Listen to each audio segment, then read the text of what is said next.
Hey, what's up YouTube? Hyperdark19 here, bringing you another deck profile. This one was one that I've been messing around with in my spare time, purely for fun, not really meant to be competitive. Warriors have pretty much been one of my favorite types of monsters as an archetype to play around with for a while, and they recently, in one of the recent sets, I'm not sure which one it was, I think it was Order of Chaos, they came out with a new Exceed monster that really caught my interest called MX Saber Invoker. Mirror didn't really make a big splash on the X-Saber scene, or the tournament scene for that matter, because of its conditions. They're somewhat restrictive, but I actually really liked it, took a look at it, I was like, what cards would really work with this thing? And came up with a few combos that make it pretty good. First off, for the monsters, there are 20 of them. We have two Absolute Crusaders. This monster is kind of the beat stick of the deck, kind of the warrior version of Thunder King. I mean, if I wasn't running a warrior deck, it would be Thunder King, but as it is, Absolute Crusader is it for a warrior version of a summon stopper like Thunder King. It's pretty much an 1800 beat stick, as well as can be used to stop the summon of a high level monster if that's something you're really worried about.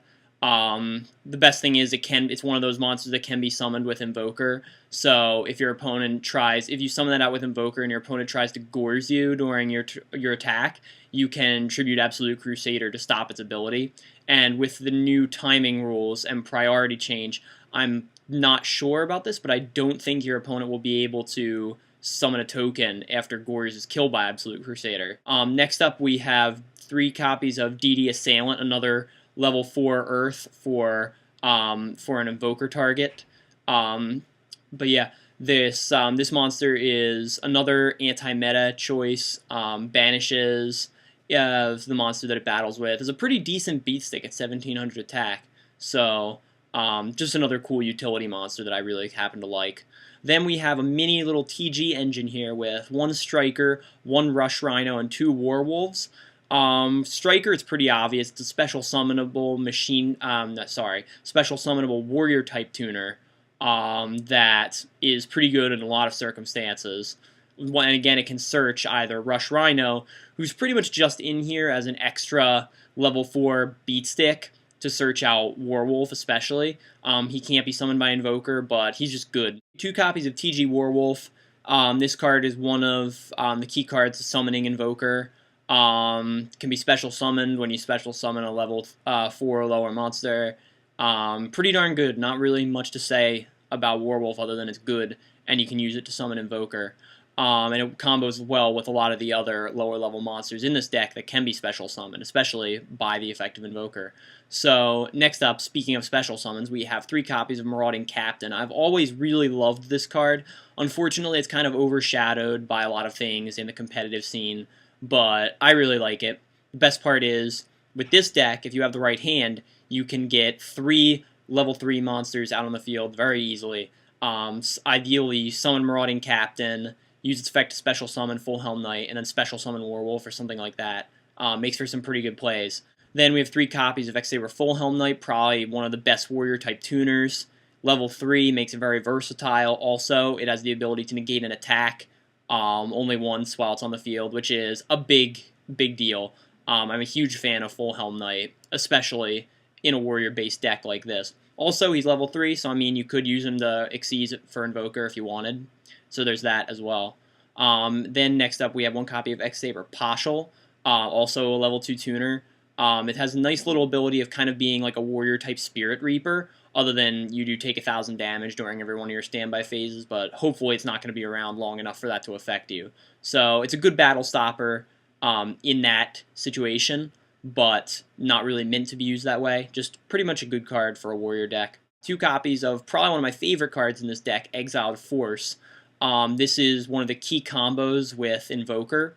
You can Exceed Summon Invoker, use its effect to special summon an Exiled Force, and then tribute off Force to get rid of whatever big beater or problem monster your opponent has out on the field, so then you can swing directly with Invoker. 2 copies of Elder of the Six Samurai, which not only is it special summonable Cyber Dragon-y effect, which is nice, it's a level 3, which makes it a great way to Xyz for Invoker, and also having the option of level 2 tuners in this deck along with this guy makes Shien a viable extra deck candidate for this deck. Then for the spells, the staples are Monster Reborn, Dark Hole, Heavy Storm, 2 MSTs, I'll skip ahead a little bit, 2 Pot of Dualities, 1 Pot of Avarice. Pot of Avarice is obviously a really good card in this deck because monsters go to the graveyard a lot. Great draw power. Overall great card. 1 Mind Control because Mind Control is broke and this deck has a lot of lower level tuners in it. More than likely you're going to hit something you can tune with Mind Control, or Xyz with for that matter.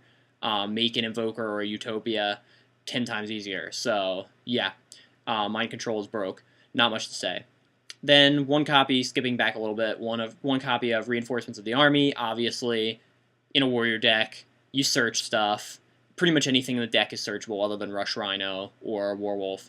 Other than that, not much to say. Great card. Search power needed. Then 1 copy of the Warrior Returning Alive. I find this a pretty good tech card in that you'll like to get a lot of cards back from the graveyard for another use. Kind of like a mini, not really Pot of Avarice, but kind of like that. You can get your Marauding Captain back for another go. You can get your Exiled Force back to get rid of a problem monster. You can get back one of your special summonable cards like Striker or Elder. Yeah, it's a very utility card, very useful. And then 2 copies of Creature Swap to round out the spells. I like this card because a lot of the monsters in this deck are comparatively weak. And once they've outlived their usefulness, or if they really didn't have any kind of usefulness to begin with, you can just creature swap them out, steal one of your opponent's big monsters, and just beat them over the head with their own monster, which is immensely satisfying. Then for the traps, we have the Solemn Brigade, 1 Judgment, 2 Warnings, obvious. Mirror Force, 2 Torrentials, the obvious cards again. The traps are pretty obvious, all in all, except for the 1 copy of Reinforced Truth, which I guess in itself is relatively obvious. You search out Striker and or Pashal. That's really it, just to get at your tuners quicker, and maybe using Striker to get your TG engine started. Onto the extra deck, we have, first of all, for the Xyz monsters, we have 2 copies of Invoker. Pretty much the reason I built this deck to begin with. Has a lot of good combos. You want to get this guy out as soon as possible. Makes for a lot of good plays. And then 1 copy of Utopia, the generic rank 4 Xyz staple. Really like it. I've gone over before how good Utopia is. And then 1 copy of Blade Armor Ninja, because this is a warrior deck, and though you may not get the opportunity to play it a whole heck of a lot, still a good card, still a good utility card, like I've said. 1 copy of Wonder Magician for the TGs being in there. Catastor, an obvious staple. Then we have the Naturias, Barkion, and Beast, because most of the monsters in here are Earth, and you can synchro summon them very easily. 1 Shien, like I've said, I like playing random Shien in this deck because it gives you a big power boost when you can bring it out. Then 1 copy of Brionic for obvious reasons. Gaia Knight because it's a warrior and it's a big beater. Not really much else to say about him. Then we have 1 copy of Determined Daredevil. I'm really starting to like this card in testing, not only because it can't die in battle with something that's stronger than it, which is fantastic, but because it destroys cards as well, which is awesome. Then we have Black Rose Dragon, obviously. For the 8th spot, I chose to put Colossal Fighter in over anything else because, I mean, Scrap Dragon might be a better choice, but this is a fun deck. It's a warrior deck, so Colossal Fighter's going in. I mean, I love Colossal Fighter. It can recur any of your warriors when it dies. No, the new ruling says it can't recur itself, but that's okay. It's still a good card. Then, last but not least, we have Mistworm. Just your generic, at this point, now that Trishul is gone, your generic rank, level 9 Synchro. That's it for the deck. Feel free to try it on Dueling Network. That's where I'm doing it. It's pretty fun. Not, like I said, not meant to be especially competitive, but good. Very good, very good, very fun deck. Until next time, this is HyperDark19 signing out. Peace out, YouTube. Leave your comments, subscribe, rate this deck. Tell me what you think about this deck or the game in general.